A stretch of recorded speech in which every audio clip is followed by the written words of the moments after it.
I'm still as concerned as I have been, but I'm very pleased that the world's beginning to take it seriously. So in particular, they're beginning to take the existential threat seriously, that these things will get smarter than us, and we have to worry about whether they'll want to take control away from us. That's something we should think seriously about, and people now take that seriously. A few years ago, they thought it was just science fiction. And from your perspective, from having worked at the top of this, having developed some of the theories underpinning all of this explosion in AI that we're seeing, that existential threat is real. Yes. So some people think these things don't really understand. They're very different from us. They're just using some statistical tricks. That's not the case. These big language models, for example, the early ones were developed as a theory of how the brain understands language. They're the best theory we've currently got of how the brain understands language. We don't understand either how they work or how the brain works in detail, but we think probably they work in fairly similar ways. What is it that's triggered your concern? It's been a combination of two things. So playing with the large chatbots, particularly one at Google before GPT-4, but also with GPT-4, they're clearly very competent. They clearly understand a lot. They have a lot more knowledge than any person. They're like a not very good expert at more or less everything. So that was one worry. And a second was coming to understand the way in which they're a superior form of intelligence, because you can make many copies of the same neural network. Each copy can look at a different bit of data, and then they can all share what they learned. So imagine if we had 10,000 people, they could all go off and do a degree in something, they could share what they learned efficiently, and then we'd have 10,000 degrees. We'd know a lot then. We can't share knowledge nearly as efficiently as different copies of the same neural network can. Okay, so the key concern here is that it could exceed human intelligence, indeed the massive human intelligence. Very few of the experts are in doubt about that. Almost everybody I know who's an expert on AI believes that they will exceed human intelligence. It's just a question of when. And at that point, it's really quite difficult to control them. Well, we don't know. We've never dealt with something like this before. There's a few experts, like my friend Yann LeCun, who think it'll be no problem. We'll give them the goals. It'll be no problem. They'll do what we say. Yeah. They'll be subservient to us. There's other experts who think absolutely they'll take control. Given this big spectrum of opinions, I think it's wise to be cautious. I think there's a chance they'll take control, and it's a significant chance. It's not like 1%, it's much more. Could they not be contained in certain areas, I don't know, scientific research, but not, for example, the armed forces? Maybe, but actually if you look at all the current legislation, including the European legislation, there's a little clause in all of it that says that none of this applies to military applications. Governments aren't willing to restrict their own uses of it for defence. I mean, there's been some evidence, even in current conflicts, of the use of AI in generating thousands and thousands of targets. Yes. I mean, that's happened since you started warning about AI. Is that the sort of pathway that you're concerned about? I mean, that's the thin end of the wedge. What I'm most concerned about is when these things can autonomously make the decision to kill people. So, robot soldiers. Yeah. And those are coming. Drones and the like. And it may be we can get something like Geneva Conventions to regulate them, but I don't think that's going to happen until after very nasty things have happened. And there's an analogy here with the Manhattan Project and with Oppenheimer, which is if we restrain ourselves from military use in the G7 advanced democracies, what's going on in China, what's going on in Russia? Yes, it has to be an international agreement.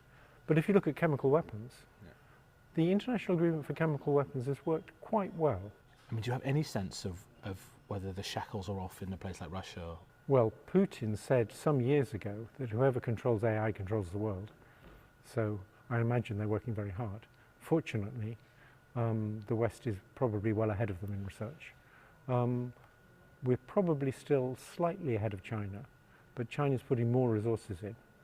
And so in terms of military uses of AI, I think there's going to be a race. Sounds very theoretical, but this argument, this thread of argument, if you follow it, you really are quite worried about extinction level events. So we should distinguish these different risks. The risk of using AI for autonomous lethal weapons doesn't depend on AI being smarter than us. That's a quite separate risk from the risk that the AI itself will go rogue and try and take over. I'm worried about both things. The autonomous weapons is clearly going to come. Yeah.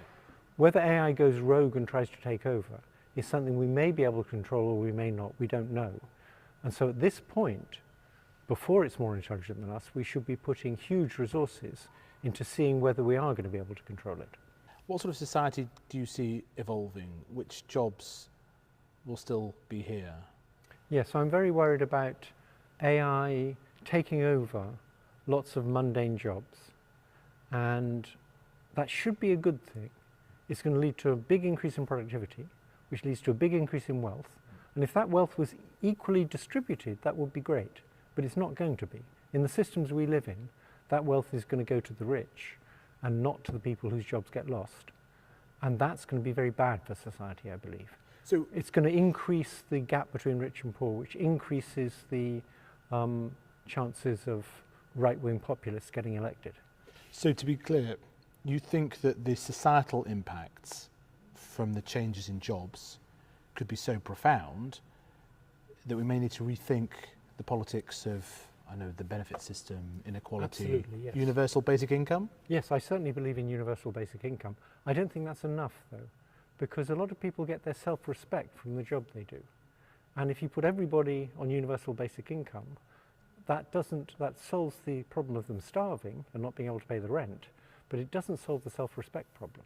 So what, you just try to, the government needs to get, I mean, it's not how we do things in Britain, you know, we tend to sort of stand back and let the economy decide the winners and losers. Yes, actually I was consulted by people in Downing Street, and I advised them that universal basic income was a good idea. And this is, I mean, you said 10 to 20% risk of them taking over. Yes. Are you more certain that this is going to have to be addressed in the next five years, the next parliament perhaps? Next 10 My years? guess is in between 5 and 20 years from now, there's a probability of about a half that we'll have to confront the problem of them trying to take over. Are you particularly impressed by the efforts of governments so far to try and rein this in? I'm impressed by the fact that they're beginning to take it seriously. Yeah. I'm unimpressed by the fact that none of them is willing to regulate military uses. And I'm unimpressed by the fact that most of the regulations have no teeth. Do you think that the tech companies are letting down their guard on safety because they need to be the winner in this race for AI? I don't know about the tech companies in general. I know quite a lot about Google because I used to work there. Google was very concerned about these issues, and Google didn't release the big chatbots. It was concerned about its reputation if they told lies. But as soon as OpenAI went into business with Microsoft, and Microsoft put chatbots into Bing, Google had no choice. So I think the competition is going to cause these things to be developed rapidly. And the competition means that they won't put enough effort into safety. People, parents, talk to their children, give them advice on the future of the economy, what jobs they should do, what degrees that they should do. It seems like the world's being thrown up in the air by this, by the Yes. world that you're describing. What would you advise somebody to study now, to kind of surf this wave? I don't know, because it's clear that a know. lot of mid-level intellectual jobs are going to disappear.